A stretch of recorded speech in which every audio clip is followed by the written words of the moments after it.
Now for this hour, we start with Bangladesh. Mohammad Motaleb Sikdar, a young labor leader of the National Citizens Party in Khulna, Bangladesh, was shot by unknown assailants near Ghazi Medical College Hospital.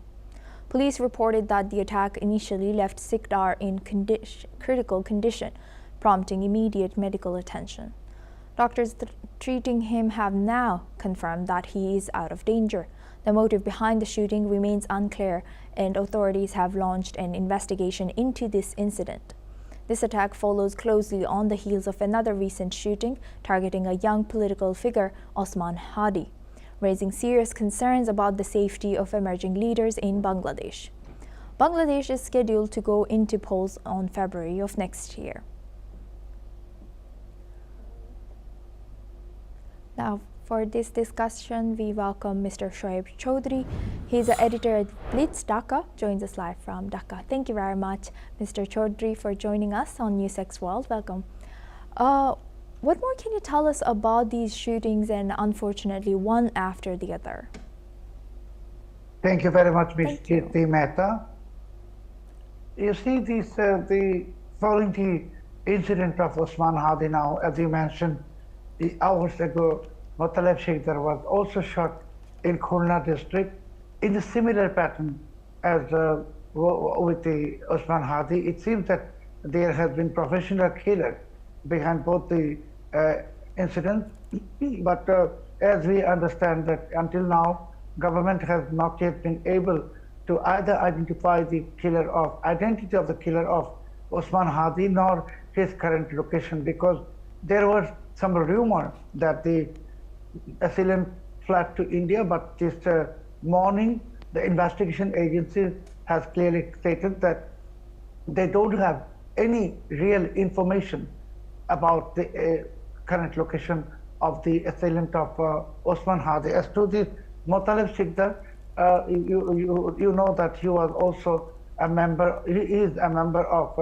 Bangladesh Nationalist Party, which is one of the largest political parties in this country. So altogether, the situation, I mean the killing of Osman Hadi and this attempt on Motaleb Sikdar today, it seems that the country is really heading towards a very dangerous situation where the lives of civilians are at a very big risk. And you know, as you've mentioned, that there are rumors going on about India's involvement. Some of our other guests also kind of shedded light on that. What do you think Indian government and Bangladesh government should do to kind of make their relationship better now and shut down these kind of rumors? Ms. Kriti, you see this, the rumor of the killer fleeing to India is false, as we know until now.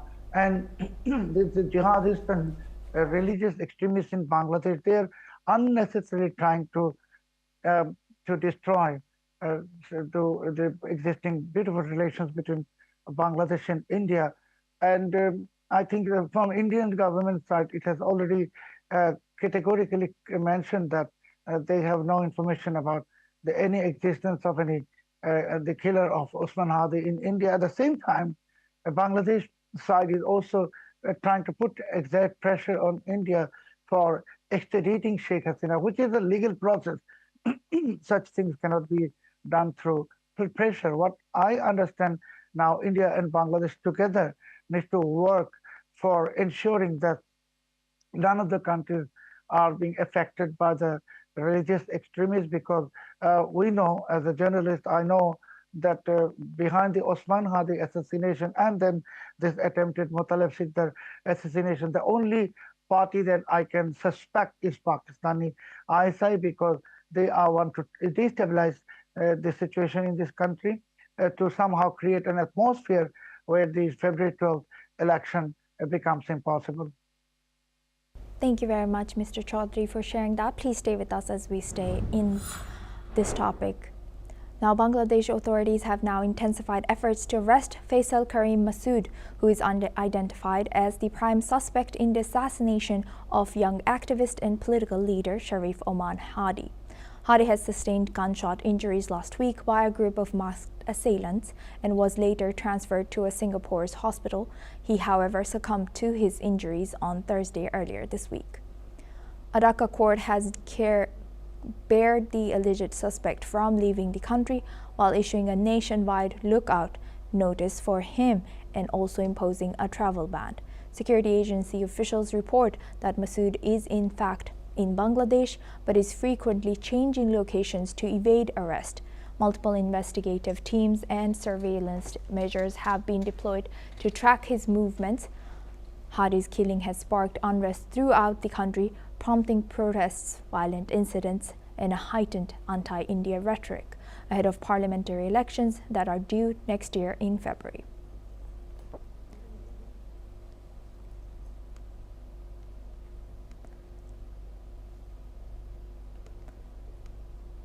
Bangladesh's authorities have now intensified efforts to arrest Faisal Karim Masood, who is identified as the prime suspect in the assassination of young activist and political leader Sharif Osman Hadi. Hadi sustained gunshot injuries last week by a group of masked assailants and then later was transferred to a Singapore's hospital. He, however, succumbed to injuries on Thursday last week. Dhaka court has barred the alleged suspect from leaving the country while issuing a nationwide lookout notice for him and also imposing a travel ban. Security agency officials report that Masood is in fact in Bangladesh but is frequently changing locations to evade the arrest.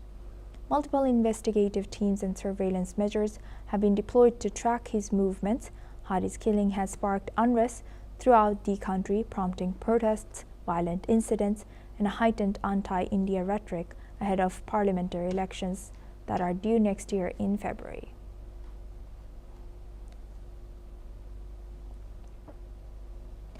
Bangladesh's authorities have now intensified efforts to arrest Faisal Karim Masood, who is identified as the prime suspect in the assassinations of young activist and political leader Sharif Oman Hadi.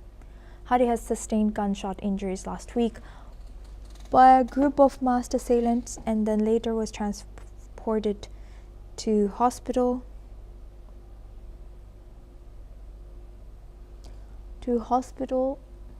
in Singapore. He, however, succumbed to his injuries on Thursday last week.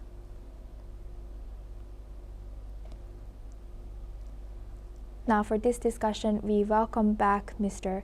Shoaib Chaudhry. He's the editor at Blitz, joins us live from Dhaka. Thank you very much, Mr. Chaudhry, for staying with us. Now, looking at this, what should Bangladesh's government prioritize to make sure the stability is brought back to Bangladesh and the upcoming elections in February are carried out without any disruption? Ms. Kirti, actually, first of all, we need to make it clear that this is not a government. It's an illegal regime. And any illegal regime does not want to create an atmosphere where country can return to normalcy. What Yunus is doing, actually, he's trying to cash on the unfortunate incident, for example, the death of Osman Hadi, or the very scary death, murder of Tipu Chandra Roy, in Bangladesh, Tipu Chandra Das. And as you know that there is already international outcry centering the death of Tipu Chandra Das. British MP Afsana Begum, she has issued a statement. Amnesty International, they have also condemned this attack through a very strong statement.